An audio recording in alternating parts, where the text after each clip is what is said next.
This happened when I was in high school back in 2017. I went to a decent-sized public school in a suburban area. Not huge, but big enough to have two separate buildings connected by a long hallway. The older part of the school, Building B, used to be a middle school back in the 70s before they added the newer wing. Most of our classes were in the main building. The older wing was mostly used for storage and a couple tech classes. It was quieter, with outdated lockers, flickering lights, and this weird feeling like the air was heavier over there. Nobody liked being in that part of the school alone. It just felt off. This story happened during finals week in my junior year. I had stayed late to make up a chemistry lab I missed. It was just me and Mr. Fields, our chemistry teacher, in the science wing. I finished up around 4:30, but when I got to my locker, I realized I had left one of my notebooks in the photography lab, which was, unfortunately, located in the old wing. By that time, most of the school was empty. Front office was closed. The janitors were somewhere on the lower floors. Mr. Fields had already left, but I figured it would take me 5 minutes tops, so I decided to run back and grab the notebook. The hallway to the old wing always gave me a weird vibe. Even during the day, at night, it was worse. The fluorescent lights hummed loudly. Some of them flickered in and out. The echo in that hallway was insane. You could hear your own footsteps bouncing back like someone was following you. I walked fast, keeping my eyes on the end of the hall. As I got closer to the entrance of the old wing, I noticed the double doors were propped open, which was weird. They were usually locked by 4.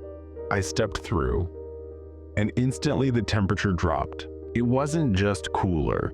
It felt like a basement. No sound, no movement, just cold, stale air. I reached the photography lab, which was the second door on the left, and grabbed my notebook off one of the front tables.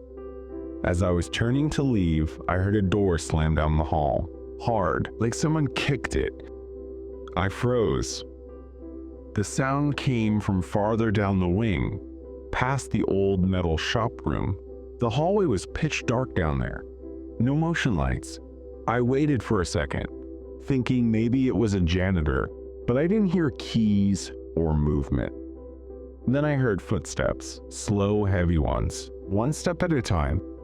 Coming toward me, I backed into the photo lab and pulled the door almost closed, leaving just a sliver so I could see the hallway. The footsteps kept getting closer. Then they stopped. I held my breath. Nothing. Then, slowly, a figure walked past the door. I could only see their silhouette, tall, broad shoulders, wearing something that looked like a coat. But their movements were strange, almost mechanical. They didn't look around, just walked past like they were on a track. Once they were out of view, I waited about 30 seconds, then slipped out of the lab and started back toward the main hall, walking fast but quiet. I was about 10 feet from the double doors when I heard something behind me.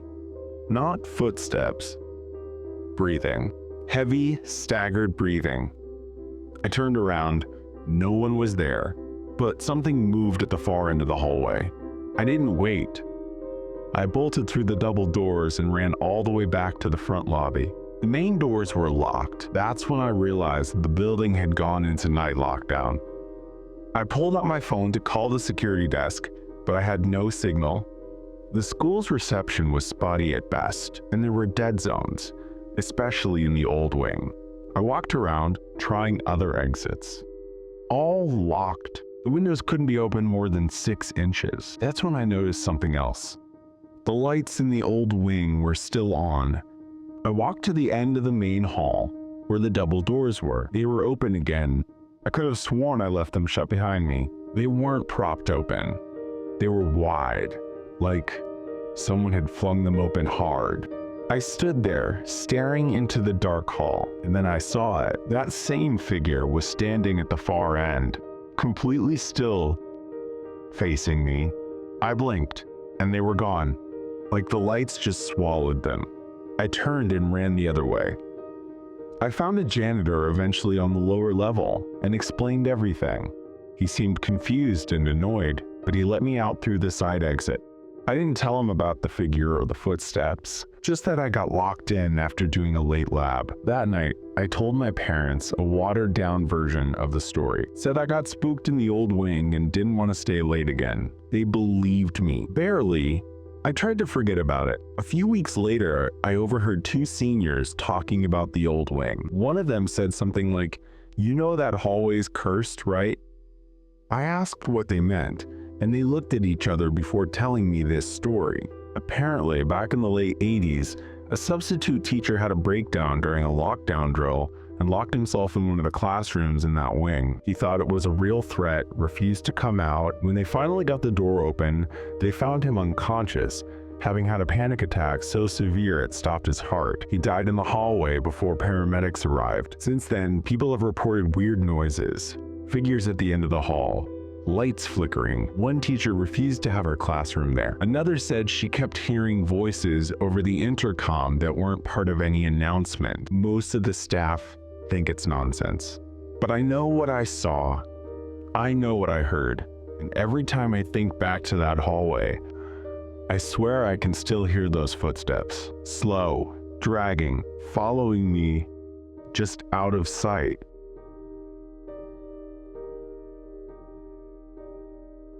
This happened back in 2016, during my sophomore year of high school. I got stuck with a Saturday detention for something stupid. I forgot my school ID 3 days in a row, and my math teacher decided to report it. My school had a zero-tolerance policy for small things, and they took pride in making examples out of kids. There were only 4 of us in detention that day. Me, 2 freshman guys who kept to themselves, and a senior named Jordan who looked like he hadn't slept in a week. The supervising teacher was someone I'd never had before, Mr. Reynolds. Older guy, thin, glasses, always looked like he was one coffee away from passing out. Detention was held in one of the science labs, which was on the far end of the school, in a hallway that always felt colder than the rest of the building. We were told to bring something to work on, and we weren't allowed to talk or use our phones. Typical. The first hour was fine, just silent, awkward energy. But around 9:30, the lights flickered, not all of them. Just one in the corner of the room. It buzzed loudly and blinked on and off like it was shorting out. Mr. Reynolds looked up, sighed, and said something about reporting it to maintenance. He didn't bother turning it off. It just kept flickering while we sat in silence. A few minutes later, one of the freshmen asked to use the restroom. Reynolds grunted and handed him the laminated bathroom pass. This cheap thing with a hole punch and a piece of twine attached. He left without saying anything else. He didn't come back. At first, none of us noticed. It was quiet for so long already, it just felt normal. But after about 15 minutes, the teacher looked up and asked the other freshman if his friend usually takes that long in the bathroom. The kid just shrugged. Reynolds muttered something under his breath and got up. He told us to stay put and walked out into the hallway. A minute later, the door creaked open and Reynolds came back in. He looked irritated. He asked the other freshman to come with him, said they were going to find his friend. The kid looked confused, but followed him out without asking questions. Now it was just me and Jordan in the room. 5 minutes passed. Then 10. We heard footsteps in the hallway. Not walking, running. Fast. Then a loud thud, like someone slammed into a locker. I stood up and looked out through the small glass window on the door. The hallway was empty. That's when the lights went out. The whole room, I don't mean they flickered, I mean they shut off completely. We were in total darkness, except for a faint red glow from the emergency exit sign above the door. I pulled out my phone and turned on the flashlight. Jordan just sat there, arms crossed, staring straight ahead like nothing had happened. I asked, "What's going on?" He didn't answer right away. Then he said, "This happened last year too." I asked what he meant, but he wouldn't say anything else, just stared at the dark wall across from him like he was trying to wait it out. After a few more minutes of silence, I walked to the door, cracked it open, and looked into the hallway. No lights, no sounds. I stepped out with my phone light and slowly made my way down the hall. The locker rows looked endless in the dark. That buzzing fluorescent hum was gone, replaced by silence so complete it made my ears feel like they were ringing.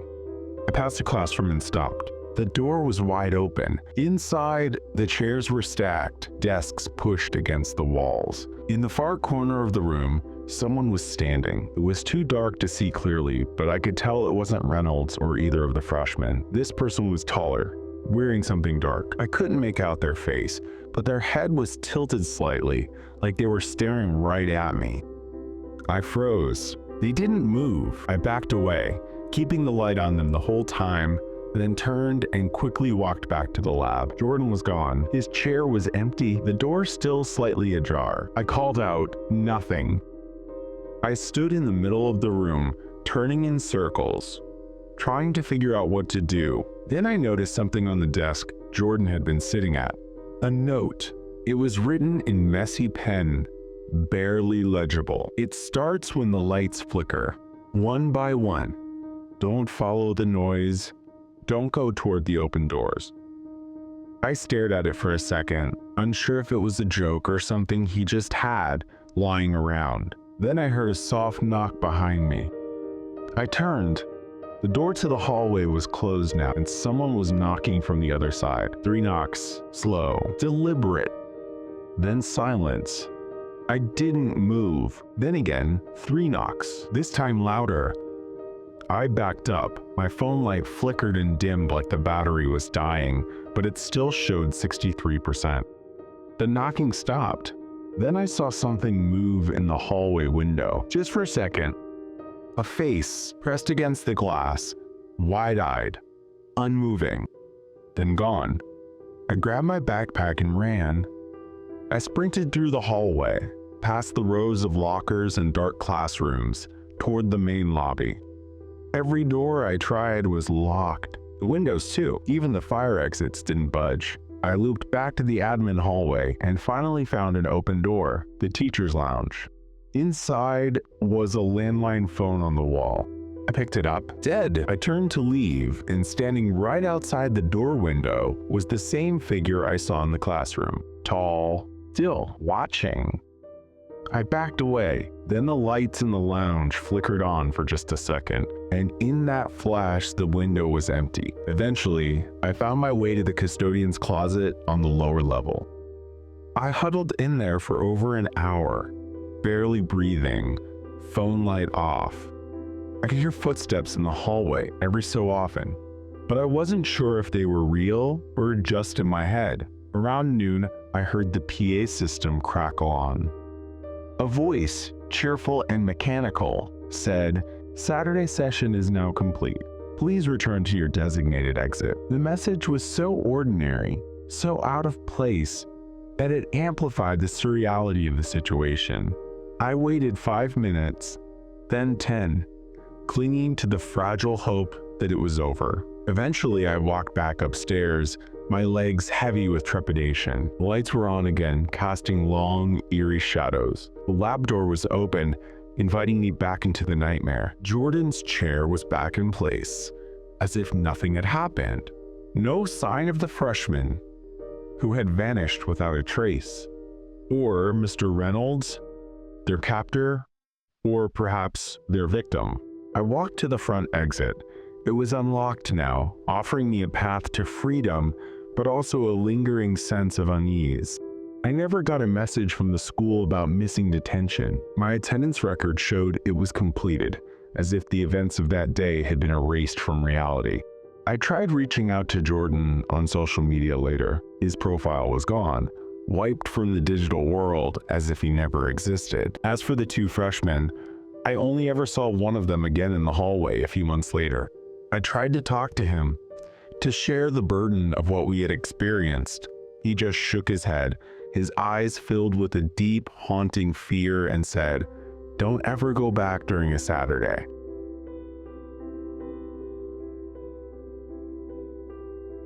Back in my senior year, I was one of the students who helped manage the school's morning announcements. We recorded everything in a small studio attached to the media room, a converted closet with foam on the walls, 1 camera, and a beat-up computer that always froze when you needed it most. The media room was located in the farthest corner of the school's second floor. It was near the old yearbook office and the AV storage closet, places nobody really went unless you were part of a club. Which meant when you were in there after hours, it felt like you were in your own little wing of the building. This happened in early November. I remember because it was already getting dark before 5 p.m. and the heater in our building hadn't been turned on yet, so the halls had this cold, echoey emptiness to them.